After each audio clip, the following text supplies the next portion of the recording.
Olá, minha amiga, meu amigo, hora do nosso encontro nesse dia em que os fatos vão muito rápido e você já vai saber da essência deles neste 6 de agosto. Em 1945, está fazendo 80 anos hoje, foi a primeira bomba atômica do mundo, só teve 2, 3 dias depois de Hiroshima, Nagasaki. Morreram aí umas quase 300 mil pessoas, inclusive contando as consequências da bomba. Eu estive lá em Hiroshima com os meus filhos pequenos para mostrar o horror de uma guerra nuclear. Trilhos que derreteram, garrafas derreteram com o calor da Little Boy, né? O gurizinho, o nome da bomba, feita de urânio, jogada pelo B-29, chamado Enola Gay, do comandante Paul Tibbets, que morreu com 92 anos. Antes disso, em março, as superfortalezas americanas haviam feito um ataque maciço contra Tóquio, com bombas incendiárias. Tóquio era uma cidade de madeira e palha. 100 mil pessoas mortas pelo fogo também. Ou seja, o 7 de dezembro de 41 foi o dia da infâmia, em Pearl Harbor. Depois, o 6 de agosto, foi o segundo dia da infâmia, em 1945. Pearl Harbor foi num domingo, Hiroshima numa segunda-feira. Foi uma nova guerra em que não se decidia entre os exércitos num campo de batalha como em Waterloo, né? Cidades bombardeadas, civis mortos. Os mortos desse ataque, praticamente todos civis. Assim aconteceu com Coventry, Londres, na Inglaterra, depois Colônia, Berlim, Dresden. Foram poupadas, só para lembrar, né? Roma e Paris, por exemplo. A Catedral de Colônia foi poupada, mas enfim. Bom, outra guerra terminou num 6 de agosto em 1661, em Haia. O governo português, o Reino de Portugal e o da Holanda assinaram um tratado pelo qual a Holanda desistia do Brasil depois de 30 anos de ocupação. Desistiu por causa de Guararapes, os grandes guerreiros brasileiros que mostraram o nascedouro de um exército nativo, um exército do local, né? O exército brasileiro marca essa data com sua criação. E um registro em 2001, em 6 de agosto, morreu o grande escritor Jorge Amado, Academia Brasileira de Letras, chegou a ser falado por Nobel de Literatura. Ele foi deputado pelo Partido Comunista, PCB, e era comunista, admirador de Stalin, como ele próprio confessou.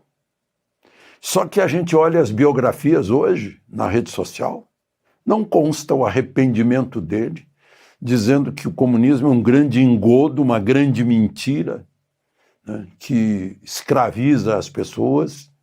Ele disse, na hora que abandonou o comunismo, que não queria mais saber, estava arrependido. Fez 35 livros. Bom, vamos então aos acontecimentos de hoje. Lembre-se de se inscrever se ainda não fez isso e ao final de deixar o gostei ou não gostei.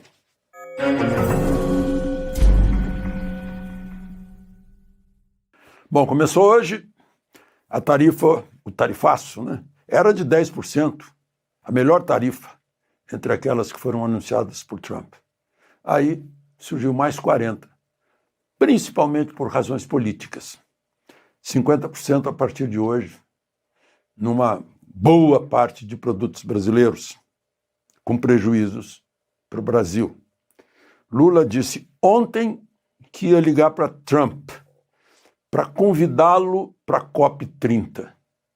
Vocês viram aí COP30? A Áustria não vem mais, está muito caro para a Áustria. O presidente da Áustria, que aliás eu me pareço com ele, ou ele se parece comigo, e tem o nome de Alexandre. Alexandre Van der Bellen avisou que está muito caro, que não tem dinheiro para pagar em Belém. Bom, disse que ia convidar, mas não ligou. E agora ele está dizendo para Reuters, que o entrevistou, que ele não vai se humilhar e ligar para Trump. Ele não está entendendo que ele é chefe de Estado. Chefe de Estado pode sofrer qualquer humilhação, tortura, ameaça, em nome do seu país, para defender o país. Mas ele não quer se humilhar. Ele já antecipa a sensação de que isso é uma humilhação. Ligar para o Trump. Todos os demais fizeram isso. A mexicana de esquerda negociou, o canadense, o indiano recebeu mais 25% agora porque continuou vendendo para a Rússia, o chinês está negociando, o indonésio, tailandês, sul-africano. Lula, ao contrário, complica as coisas ainda mais. Eu não sei como é que a cabeça funciona. Diz que vai fazer um movimento no BRICS para pressionar essa questão de tarifas. Quer dizer, ele quer sofrer mais uma frustração, que a Índia não vai, claro, a China não vai se meter, a Rússia já está com 1000 problemas, e nem o sul-africano, que foi lá para o Trump, ainda levou um xingamento. Não sei como é que se mete nisso. Parece que faz questão. Isso tudo comprova o que eu imagino que seja, que ele quer ter essa tarifa para ter uma desculpa para o desastre fiscal do seu governo, né? E o fato de que ele está apaixonado pela China, para justificar isso perante os brasileiros. Só que, para fazer isso, ele vai prejudicar muitas atividades, empregos e empresas no Brasil, que dependem muito de exportações para os Estados Unidos, né? Aliás,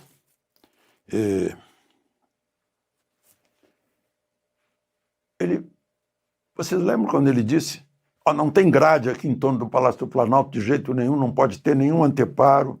Eu acho que ele não usou a palavra anteparo, mas foi algo semelhante, entre o Palácio do Planalto e o povo. Agora botou grade de novo, com medo. Peraí, não quiser deixar o povo entrar no palácio, é só impedir o povo de entrar. É a coisa mais fácil. Quem entra no Palácio do Planalto, porque alguém deixou entrar. Não tem como. Outra forma. Porque a segurança tem meios para impedir. Meios de força para impedir. Isso, todo mundo que trata de segurança de palácio me conta. Não tem exceção. Não? Bom, vamos em frente. Eu queria começar com o Folha de São Paulo, dá hoje, em manchete, na primeira página: prisão de Bolsonaro isola Moraes no STF e pode ser reconsiderada. Eu tratei de confirmar isso, e sim, confirmado. O pode ser reconsiderado ainda depende de alguns caminhos. Mas o isolamento está crescente. Há aquele espírito de corpo que mostrava uma unidade em torno de Moraes não existe mais. Bom, e outra coisa, o editorial da Folha de São Paulo, o primeiro dos editoriais, tem por título: Bolsonaro tem direito à livre expressão. Aí, depois de dizer que Bolsonaro queria ser tirano, queria dar golpe, não queria sair da presidência, era contra a democracia, a Folha escreve: democratas não se transformam em tiranos para combater a tirania. A pretexto de enfrentar a ameaça autoritária, o ministro Alexandre de Moraes, apoiado pela maioria dos colegas, desenvolveu teoria e prática estranhas à carta, ou seja, à Constituição. Ordens de censura, muitas vezes exaradas em despachos secretos que não permitem defesa, tornaram-se lugar comum. Moraes errou ao pretender silenciar Bolsonaro numa ordenação kafkiana impossível de cumprir. Moraes erra ao mandar prender o ex-presidente por ter se comunicado com apoiadores em atos organizados pela direita. A maioria dos colegas de Alexandre de Moraes, aí eu estou pulando um parágrafo que fala de Fux, dos colegas de Alexandre de Moraes, precisa reinstituir esse princípio basilar da ordem democrática, a liberdade de expressão. O espírito de corpo ou de defesa contra assédio estrangeiro não justifica relativizar garantias constitucionais. Pesadíssimo editorial e veio da Folha de São Paulo. Agora eu encontro aqui no Instagram, vamos lá, eu achei, coincidiu, né? Eu estou lendo aquele relatório estão chamando aí de Vaza Toga /2, com dados do Talhaferro, publicado pelo Michael Schellenberger, né? E que cita a então chefe de gabinete do ministro Moraes no Supremo, dando ordens para aquela divisão de combate à desinformação do Tribunal Superior Eleitoral, lá na Justiça Eleitoral, que era chefiada pelo Talhaferro, mandando pressa, dizendo que estão acostumados a andar devagar, que o ministro exige pressa. Na Folha 7 diz que ela foi implacável, inclusive exige aí o afastamento de um certo Fred, que se chama Frederico Alvim, porque estava muito devagar, né? O que queria com pressa? Investigações na biometria, nas redes sociais, de pessoas que estavam presas e que a Procuradoria, a PGR, estava mandando soltar, porque não carecia de ficar preso. Mas o ministro não queria que forem soltos, tem que verificar quem são esses, né? Então investigavam, aí viam lá que a pessoa postou algo contra o Lula e tal, aí ficava preso, né? Bom, ela entrou, abriu uma conta no Instagram, está aqui, Cristina Kussahara. E na apresentação ela diz: não sou culpada de nada, vírgula, fiz o que me requisitaram. Dia 10, soltarei provas, vírgula, sigam-me e não tomem julgamentos antecipados. Não tem ponto. Aí eu fui ver qual é a instrução dela, ela é bacharel em Direito, em História, pós-graduada em História. Porque o português aqui, coitado, pô, chefe de gabinete do ministro Supremo. Não sou culpada de nada, fiz o que me requisitaram. Que verbo é esse? Requisitaram. Fez uma requisição. Estranho, né? Depois, dia 10, soltarei provas. As provas, por acaso, estavam presas, alguma coisa. Soltarei.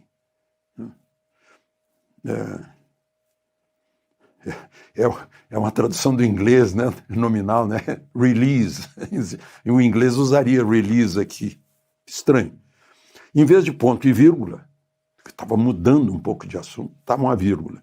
Sigam-me e não tomem julgamentos antecipados. Tomar também me parece uma tradução literal do inglês. Não façam julgamentos antecipados ou não pré-julguem, né? Mas enfim. Então, dia 10 aqui ela vai se manifestar. Ela está citada lá nesse dossiê que foi publicado. Tá? A CNN se refere a isso, eu só percebi na CNN, mas enfim. É um caso a verificar. Agora, um depoimento hoje na Câmara dos Deputados, numa audiência pública, eu fiquei boquiaberto, assustado. Embora não tenha ainda a outra parte, o outro lado. Mike Pence, que foi secretário de Estado no outro governo Trump. Estava lá, porque o ministro Barroso, presidente supremo, numa declaração outro dia, disse, olha, nós fomos pedir ajuda, o governo, os Estados Unidos nos ajudaram a defender a democracia. Mais ou menos assim. Né? Aí ele disse que, nessa audiência pública, afirma que a CIA, financiou indiretamente agências brasileiras, isso significa a USAID, né, para censurar a direita e advertir o governo Bolsonaro a não questionar as urnas eletrônicas.